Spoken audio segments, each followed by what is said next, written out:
or not liking it. So let's say I like it. It's not the best sandwich I've ever had, but all I'm doing is comparing my desire for that sandwich to the sandwich that I actually got and ate.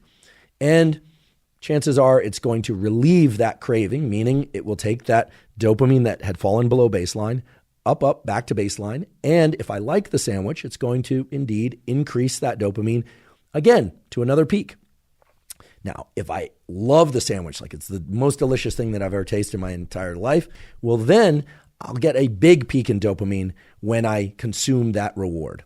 However, chances are that the sandwich is more or less as I expect it to be, which is pretty good. I'll eat it and I'm fine. What do I mean by fine? Well, there's a concept called reward prediction error. Reward prediction error says that the dopamine that it is experienced, that's released from the VTA and nucleus accumbens, is going to be of a certain value.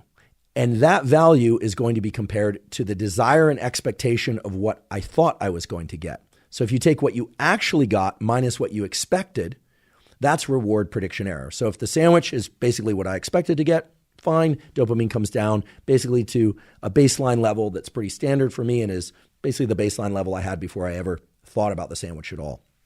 If the sandwich completely surprises me and is completely amazing, just an amazing sandwich, well then, the level of dopamine that I experience when I consume that sandwich is going to be even greater, and it's going to be that minus what I expected. So there, it's a bigger reward prediction error in the direction of higher peak by consuming the sandwich.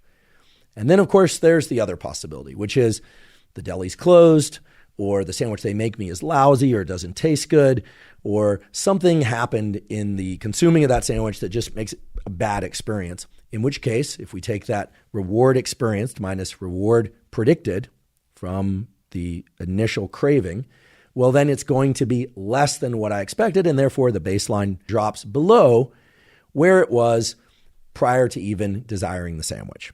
Okay, so all of this might seem a little bit complicated, but it's all very simple. Desire for things increases dopamine, but then our level of dopamine drops below baseline, and it's that drop below baseline that triggers the motivation to bring that dopamine level back up by going and pursuing the thing that you wanted in the first place.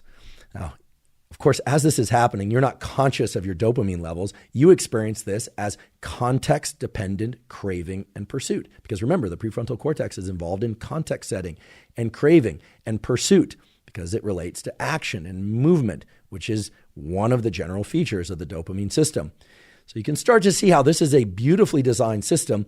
And you can also see how it's a perfect system for desire and pursuit of anything, not just sandwiches, as I'm giving you in this somewhat trivial but everyday and therefore applicable example. So just by understanding reward prediction error, and especially by understanding that a craving triggers a peak in dopamine that makes you motivated, but then drops your level of dopamine below baseline, which makes you even more motivated, you are already halfway through the conceptual aspect of today's podcast. Because if you can understand that, you will understand why, for instance, when you initially want something or you think you want something, it puts you into motion, but then pretty quickly you're starting to feel the pain of not having that, and that is also contributing to your desire to pursue that thing.